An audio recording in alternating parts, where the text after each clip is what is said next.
สำบายดีพี่น้องวันนี้สิพามาเบิ่งถอนต้นเซ็งเนาะถอนต้นเซ็งแล้วก็รูดใบมันออกน้ำพี่น้องนี่เนาะมาเบิ่งเนาะก็คือแรกๆกับมันสิหนาจังซี่เนาะมันสิหนาจังซี่เฮาก็มารูดใบมันออก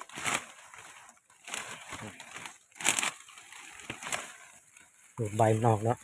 ต้นที่มันน้อยๆที่เป็นต้นเซ็งเฮาก็ถอนเอาจริงๆเฮารูดเอาหยังที่นั่งจังรูดออกก็เพื่อว่าให้แดดมันส่องเข้ามาเลยเพื่อให้ต้นมันเติบโตไวเนาะแล้วก็เพื่อวันข้างหน้าเฮาสิได้ติดง่าย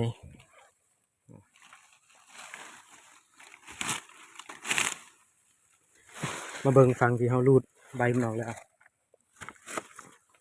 นี่เนาะเป็นอันนี้